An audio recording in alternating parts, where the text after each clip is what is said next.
tradicional de venta de productos de consumo masivo tiene un producto que distribuye obviamente en toda América Latina, tiene un producto que distribuye únicamente en Colombia, que como es vecino de Ecuador, habían detectado que había una serie de ventas importantes de carácter fraudulento a través de distribuidores en Ecuador, que es frontera lindante con Colombia. Esto lo hacían a través de no solamente la venta física, sino la detección se hacía a través de los portales, Mercado Libre y OLX fundamentalmente, por parte de distribuidores ilegales. La compañía de consumo masivo, que tiene operación en toda América Latina, detecta fraude no solamente de este producto exclusivo, sino de toda su línea de productos.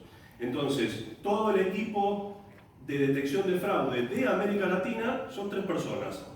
Así que imagínense el nivel de cobertura de situaciones sospechosas que tenían que andar cubriendo en toda la región. 3 personas. Y pongo este dato porque para mí es importante el contexto de la dimensión, por más de que se trate de una multinacional de alcance global. ¿Cuál fue el objetivo del trabajo? Identificar, diseñar un modelo que fuera capaz de predecir potenciales distribuidores ilegales de este producto exclusivamente comercializado en el mercado colombiano en el mercado ecuatoriano, dentro de la región de Ecuador. Entonces, les voy a contar cómo es que se encara un proyecto, cómo encaramos nosotros un proyecto de desarrollo de modelo predictivo con tecnologías de inteligencia artificial. Para sacarle un poco el misterio, hay 3 pasos bien claros, que es, primero, entender qué está pasando en los portales, es decir, los distribuidores publican sus anuncios con un título y una descripción, como cualquier vendedor por Mercado Libre o por Internet como conocemos, postea sus avisos para capturar compradores. Entonces, toda esa información teníamos que procesar los textos. Luego, había un proceso de mecanización o procesamiento para identificar las posibilidades de que un aviso fuera perteneciente a un distribuidor fraudulento o no. Eso es lo que llamamos proceso de Machine Learning, que ahora voy a explicar más en detalle. Y por último, hubo durante un tiempo, que fue el proceso de aprendizaje, una exportación de información en un archivo Excel, una lista que daba una serie de resultados. ¿Esto para qué servía? Para que rápidamente los expertos de fraude de la compañía pudieran validar que los resultados que estábamos obteniendo por el aprendizaje del modelo fueran válidos. Una vez que se terminó el proceso de aprendizaje beta, digamos, en Excel, el resultado se publica, se genera una aplicación que se le da al equipo para trabajar en forma interactiva y no a través de una planilla Excel, ¿no es cierto? Es importante entender que más allá de los términos difíciles que aparecen acá, que son todos términos que utiliza la gente de algoritmos, para el procesamiento de textos, la interpretación léxica de los textos publicados tenía que ver con terminologías, tenía que ver con modismos regionales, con modismos locales, con términos utilizados por unos y otros tipos de distribuidores que no era de entrada tan evidente. Entonces, una de las principales actividades tenía que ver con el resultado de la tokenización. Este término raro significa identificar la palabra raíz de todas las expresiones. Como ahí dice, podría ser vender, vendir, se vende, vendiendo, todo lo lleva al modo infinitivo. Pero esto lo aplica a verbos, sustantivos, elimina las preposiciones, todos los signos de puntuación, toda esa limpieza de información que parece un trabajo muy duro y como sucio, es el objetivo de esta primera fase.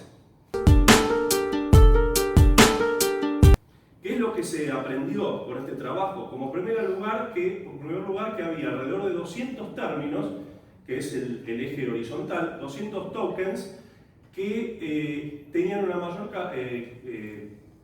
aparición, una mayor frecuencia de apariciones y que era marcadamente entendible cómo se comunicaban los distribuidores legales de los fraudulentos. ¿Por qué sabíamos cuáles eran cuáles? porque en el aprendizaje del modelo, el entrenamiento inicial se hace con el conocimiento que existe, y eso lo proveía el propio equipo de detección de fraude.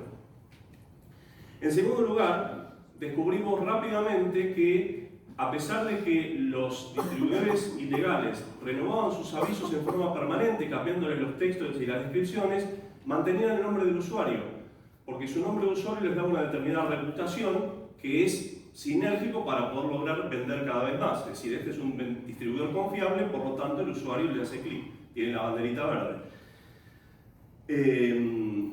La otra cosa que descubrimos es que dentro de estos tokens que yo dije que se producían con frecuencia, la forma de expresarse de los distribuidores legales eran distintas de los distribuidores fraudulentos.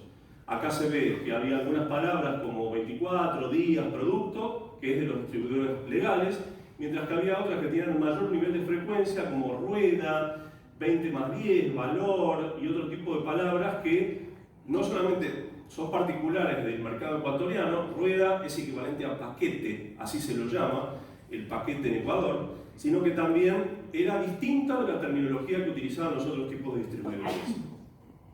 Luego, en la segunda etapa, es donde aparecieron dos equipos de gente, los científicos de datos, que son los que empiezan a pensar qué tipo de algoritmos mejor aplican para la predicción y se empiezan a hacer pruebas, y el equipo de fraude, que son los que conocen el comportamiento actual, hasta el momento, de los fraudes cometidos. Entonces, este proceso es un proceso iterativo, como se puede ver en el gráfico que figura a la derecha.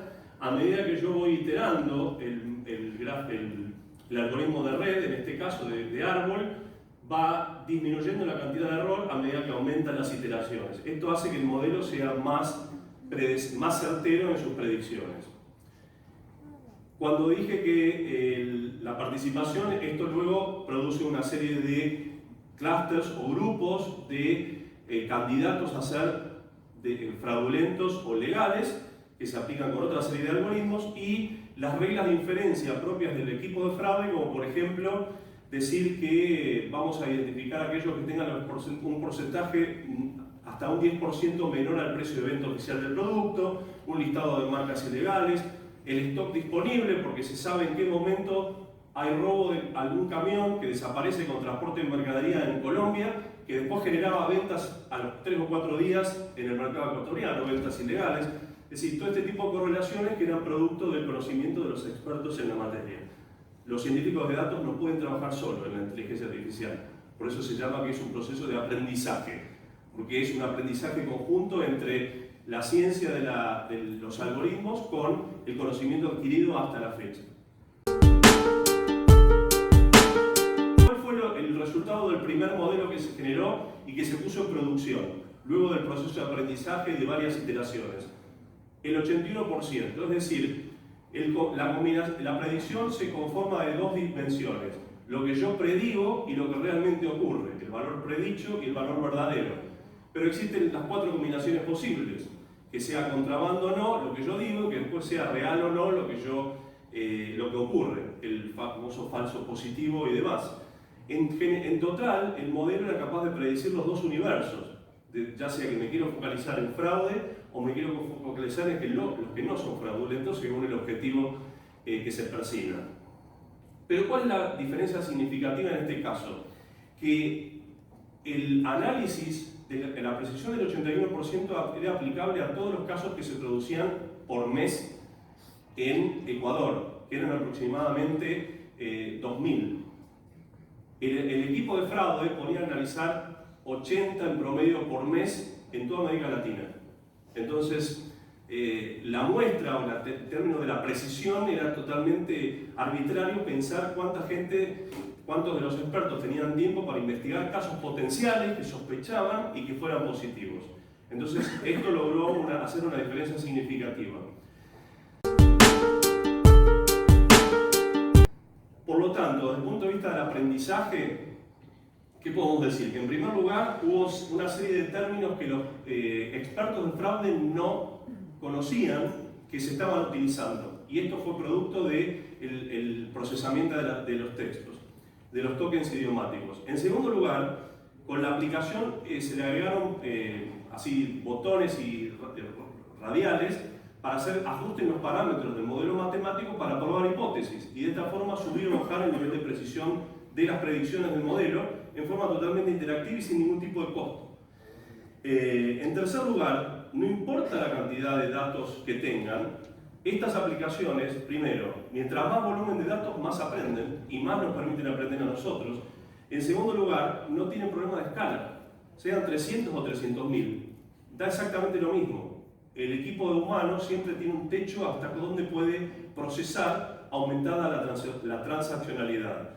Y en tercer lugar, nos permite empezar a descubrir patrones que tal vez nosotros nos fuimos conscientes de que estaban ocurriendo, producto de el cambio que yo mencionaba antes. La dinámica del cambio hace que los métodos cambien cada vez más rápidamente. Y si yo me quedo viviendo solamente con mi experiencia, me pierdo el aprendizaje de cómo se está moviendo el mercado en ese momento. Y por último, considero lo que siempre utilicé como fuente para detectar estas situaciones, sino que también puedo incorporar, como por ejemplo podría ser las zonas de votación de las PASO, los resultados, las zonas calientes de accidentes, o hacer social listening y activar fuentes como Instagram, Facebook,